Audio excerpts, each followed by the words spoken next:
Bro మొత్తానికైతే పుష్ప 2లో Allu Arjun entry గురించి అయితే మనకు రాజమౌళి చిన్న లీక్ అయితే ఇచ్చాడు. అసలు ఎంట్రీ ఎట్లుండబోతుంది, ఏం చెప్పిండు ఆయన? నిన్న ప్రేజ్ ఈవెంట్ గెస్ట్గా రాజమౌళి గారు వచ్చారు పుష్ప 2కి. సో ఇప్పుడు దాకా ఎక్కడ చూసినా కూడా అల్లు అర్జున్ గారు సింగిల్ హ్యాండెడ్గా సినిమా ప్రమోషన్ లాక్కుంటూ వచ్చారు. ప్రతి ఈవెంట్కి ఆయనే వెళ్ళి ఆయనే ప్రమోట్ చేసుకుని ఆయనే మాట్లాడుకుని ఆయన సినిమాని ఏ లాంగ్వేజ్ అయితే ఆ లాంగ్వేజ్ ప్రమోట్ చేసుకున్నారు. సో మరి ఇంకా తెలుగు ఈవెంట్కి వచ్చేసరికి మినిమం ఎవరో ఒక గెస్ట్ని పిలవాలి, హానరబుల్గా ఉంటుంది కాబట్టి అందుకని చెప్పి అవైలబుల్గా రాజమౌళి గారు ఉన్నారు. సో ఆయన్నే పిలిచారు. ఆయన ఒక అరగంట టైం ఇచ్చి ఈ ఈవెంట్ కోసం ఆయన వచ్చారనమాట, ఆయన బిజీ షెడ్యూల్లో. సో బట్ ఆయన వచ్చి చక్కగా సినిమా గురించి చెప్పి అల్లు అర్జున్ గారికి ఇంకా చెప్పడానికి ఏం లేదు, ఎందుకంటే ఆల్రెడీ ఇంతకుముందు కూడా చెప్పాను హిందీలోనే కాన్సన్ట్రేట్ చేయి నార్త్లో అని చెప్పి. సో ఇప్పుడు అదే చెప్తున్నాను, ఇప్పుడు ఇంటర్నేషనల్ కూడా కాన్సన్ట్రేట్ చేయి, కుదిరినంత ఎంత దూరం అయితే అంత తీసుకెళ్ళు.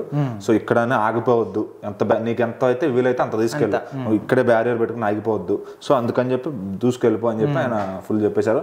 అదే క్రమంలో సుకుమార్ గారి గురించి మాట్లాడుతూ ఆయన గురించి రాజమౌళి గారు ఎప్పుడూ ఒక ఫ్యాన్ బాయ్ లాగా చెప్తారనమాట. అంటే నాకన్నా మీరు బాగా తీయగలుగుతారు కలుసుకుంటే అని చెప్పి. బట్ రాజమౌళి గారు తీసేది ఆయన తీస్తారు. బట్ సుకుమార్ గారి గురించి వచ్చేసరికి నాకన్నా మీరు బాగా తీయగలుగుతారు, మీలాగా నేను తీయలేను, అంటే మీరు తలుచుకుంటే ఇంకా బెటర్గా తీయగలుగుతారని చెప్పి ఆయన ఎప్పుడు ప్రైజ్ చేస్తుంటారు. ఈ క్రమంలోనే ఇంతకుముందు సుకుమార్ గారు రామ్ చరణ్ గారు ఒక సినిమా చేయబోతున్నారు నెక్స్ట్, దాని గురించి కూడా ఒక టైంలో లీక్ చేశారు. రామ్ చరణ్ గారు సుకుమార్ గారి సినిమాలో ఒక షార్ట్ చూశాను నేను.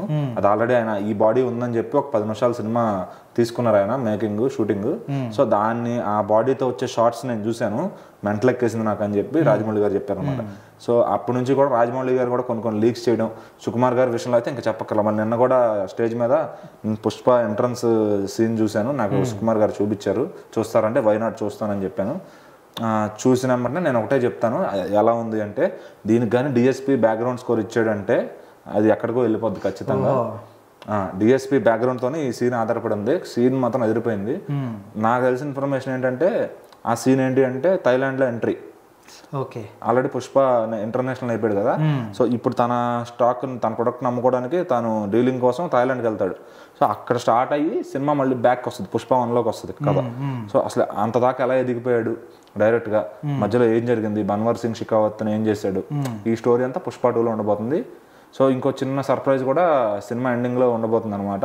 అది పుష్ప 3 అంటున్నారు, పుష్ప 3 ద ర్యాంపేజ్ అంటున్నారు. అది ఎడిటర్ రూమ్ లో నుంచే బయటకు వచ్చింది, వాళ్ళే ఎడిటర్ గారు ఒక ఫోటో పెట్టి డిలీట్ చేస్తారు అనమాట. సో మరి ఆ పుష్ప 3 కూడా ఉండబోతుంది ఖచ్చితంగా. మొత్తానికి పార్ట్ 1 పార్ట్ 2 కాకుండా పార్ట్ 3 కూడా ఉండబోతుంది. సుకుమార్ గారే రాత్రి అన్నారనమాట, నాకు బన్నీ ఇంకో 3 ఏళ్ళ టైం ఇస్తే పుష్ప 3 కూడా తీస్తానని చెప్పి.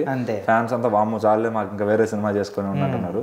సో మరి అట్లా ఇప్పుడు రాజమౌళి గారు ఎక్కడ లీక్ చేసేస్తారు అని చెప్పి సుకుమార్ గారు అయితే టెన్షన్ పడ్డారు. బట్ ఇది ఎడిటర్ రూమ్ నుంచి వచ్చిన ఇన్ఫర్మేషన్ అయితే ఇదే, థాయిలాండ్ ఎంట్రీ అని చెప్పి. సెన్సార్ బోర్డు నుంచి వచ్చి ఉండొచ్చు, ఎక్కడన్నా బయటకు వచ్చి ఉండొచ్చు.